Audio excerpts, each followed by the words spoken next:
Session 2! So we didn't... Shots 4, 5, and 6. The classic trilogy! Woo!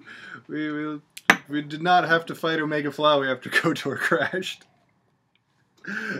Shot 5! So we're having technical difficulties, I'm trying to say. But the technical difficulties keep cutting us off. So, if shit goes wrong in the following session, just know... I forgot about my chaser. Just know we tried. I chased with dance. Wow, that's like a Lifetime movie. Chased with dance. When life gives you sour shots, chase them with dance. I am a Lifetime original movie. Oh boy. You ate all the pretzels too, huh? I did, sorry, Juan. It's alright. Your Fanta's really effervescent, by the way. I got carrots, so look forward in the coming session to listening to me eat carrots. Sorry if anyone is misophonic. Oh. Okay, so we crashed last time. I mentioned the technical difficulties in the cold open. More shots. I don't know how that... We're gonna eat some carrots. I don't know how that got cut together. Carrots. Okay. Okay. This time we're gonna fucking heal before everything goes to shit. Like I usual. inhaled rich. Oh no. You're just having some problems, guys. I'm gonna be your Brent Master General here. I'm bonded to my computers, my technologies. When they suffer, so do I. Yeah. Like that droid lady we were talking about. Okay. Wait, did we die? What happened? We crashed. The computer crashed. Technical difficulties. Okay. Okay. Wait, how far does that put us, though? Not that far. Oh, son of a bitch! Jack was here last night and I didn't give him his tie. God damn it. Sorry, Jack. Sorry. Apparently there's some deep tie drama, for those of you not familiar. Jack left his tie at some wedding thing in Maryland, and then last time he came up to New York, they brought it, but they kept forgetting to give it to Jack, and I keep forgetting to give it to Jack, and Jack keeps forgetting to take it, so yeah, it's just living here in my room. Maybe I should just wear it. Makes you think about until Jack takes it. Just wear it until you see Jack, and then that day that you wear it, you're just gonna be like, ah, shit, I really need to be wearing a tie right now. I'm at a real fucking formal event. Well, then I Sorry, wear two Jack. ties. Oh, you wear the Oh, Jesus. Well, I got fucked up. Always be prepared with the second tie. Always gotta have a backup tie. These are the ties that bind us. Like Fucking hell! Like in the future, Back to the Future showed us. Oh my god, I couldn't even, like... I was so stun-locked, I just couldn't heal. God dang. Also, sweet Back to the Future reference. It is also... You remember that? They wear, like, two ties at once, because that's the fashion in the future? Yeah. I do remember that. God, don't you love retro future shit like that? No. No, I really don't. But I mean, like, isn't it interesting at least to be like, huh, this is what everyone thought fucking space would be like. There's, like, all kinds of, like, sci-fi comics. I do think that's interesting, but I don't think that's retro future. I mean, I think retro now future... if you did it, it would be retro future. No. I think retro future is its own genre, and the people making it did not actually think the future was going to be like that. They were just trying to create an interesting aesthetic. I mean, like... And I don't like that aesthetic. I think it's a little bit of both where, like, you know...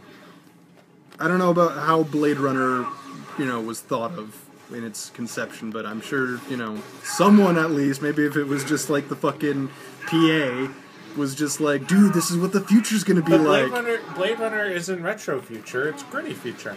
I mean, but if you did it today... Which, like, is actually kind of accurate to how shit ended up. I know. But it's like, not quite as dark as Blade Runner, but then again, we don't live in Beijing. The retro part of retro future only comes later, you know? Like, after we know that, like, the future is not, like, within most probability is going to be like that. But when you say retro future, I assume you're talking about this very specific aesthetic that I think, like, Disney started with its, like, vision of tomorrow. Like, basically everything in Tomorrowland is retro future, right? Well, less so now, and especially now as Tomorrowland gets refitted into fucking Star Wars land. Yeah. Which is the past. But... The only depiction of this aesthetic that I like is, remember Mask of the Phantasm? Yeah. The Joker's apartment in the not Disneyland theme park? That's the only depiction of it that I really like, because it was a great intersection of the sort of retro aesthetic, the like 50s and 40s and 30s architecture aesthetic that Batman the Animated Series had always established, and that retro future look, and just showing it for what it is, really fucking creepy. Yeah.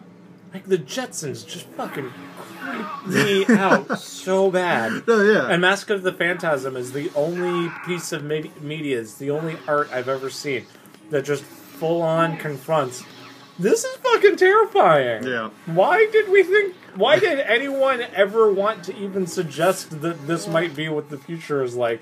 This is scary. I don't like this. Yeah. There's the Joker has his robot wife in Mask of the Phantasm. Oh god, that's right. I forgot about the robot wife. It could just be a cross between the maid and the wife from the Jetsons. Yeah. Like, that's all her character design is. And she's fucking terrifying! Oh, yeah, no, I agree that the aesthetic is, like, I don't like it, personally. But isn't it, I find it so weird that, like, someone thought the Jetsons was gonna happen. And, like, someone thought, geez, dude, we should totally try to be like the Jetsons. Where it's like, why though? Why? I also love, there's tons of like sci-fi comic book covers from like the, before the space race, where it's just like, people are on other planets, like the surface of Jupiter, that's already like hard to think about now. But like, they're not wearing spacesuits, because the spacesuit hadn't been invented. Early Doctor Who, they go to other planets and like other times and visit other species, and they're all human. Yeah. Like, it's not even the Star Trek, like, they have something weird on their forehead. They're all just actually they're just people. Because how could there be anything other than humans? Oh, God. And even though there were, like, some sci-fi writers who were postulating aliens and non-humanoid aliens, Right. but for something as like, mainstream and unscientific, I was trying to think of a less derogatory way to phrase it, but early Doctor Who, just unscientific. There's no other way to put it. No, it's just like, we're gonna go to another planet, and here are some humans. Yeah. And then like season 2 or season 3,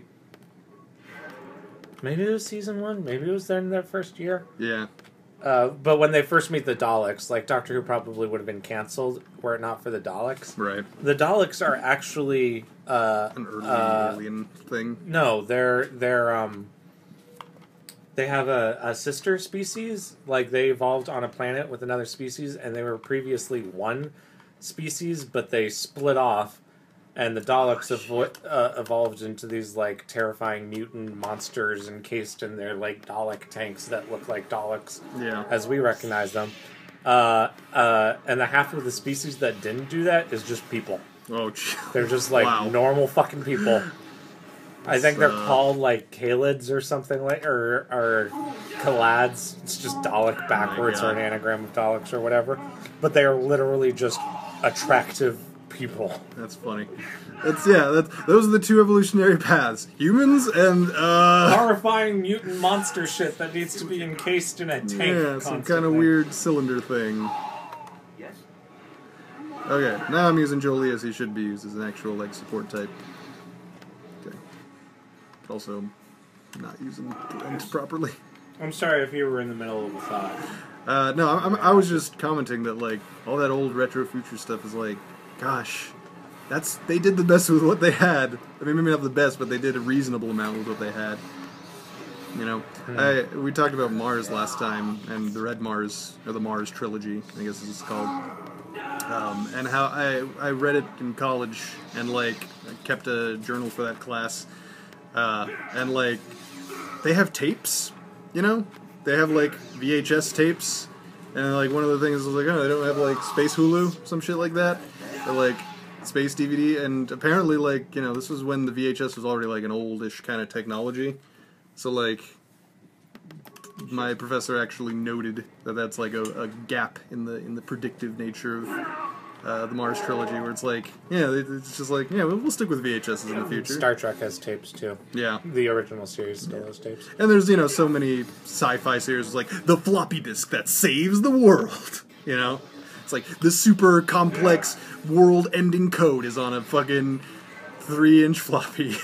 I'm actually more interested by the sci-fi that accurately predicts future stuff. Yeah. Ender's Game is one of my favorite books of all time for a lot of reasons, because it would have to be to combat the fact that Orson Scott Card is a fucking homophobic piece of shit. Right.